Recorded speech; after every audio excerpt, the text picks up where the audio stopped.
Il va falloir s'y habituer à nouveau, aux rues vides, aux communications à distance et retrouver aussi les bonnes habitudes comme la fraternité au balcon.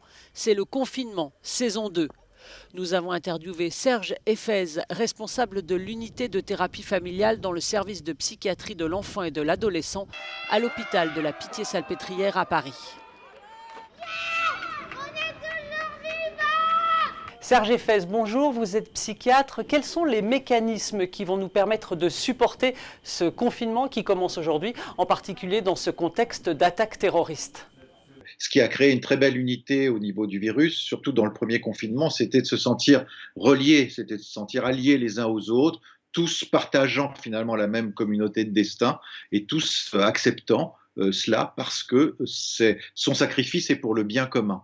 Et aujourd'hui, on voit qu'il y a des discours clivants qui apparaissent de plus en plus. Et alors, cerise sur le gâteau, si je peux dire, c'est tous ces attentats qui sont commis à l'heure actuelle et qui sont évidemment extrêmement clivants dans notre société, qui vont monter des communautés les unes contre les autres et qui malheureusement risquent de fragmenter encore plus les choses et de nous faire perdre ce sentiment de fraternité, d'unité, de solidarité. Le fait que nous ayons déjà vécu un confinement, va-t-il rendre celui-ci plus facile ou au contraire plus difficile ?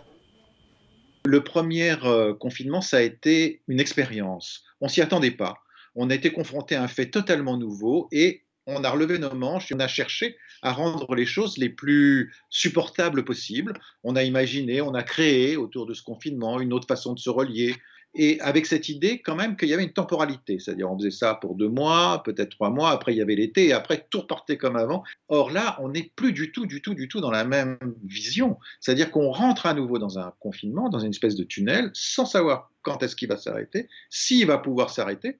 Et ça fait qu'on n'en voit plus que les mauvais côtés de ce confinement, on n'en voit plus que les côtés angoissants. En plus, ça paraît peut-être anecdotique, mais on rentre dans l'hiver, on rentre dans une espèce de nuit noire, avec en plus ce confinement, les fêtes de Noël qui risquent d'être très très compromises. Non, je suis plutôt très inquiet pour le moral des Français.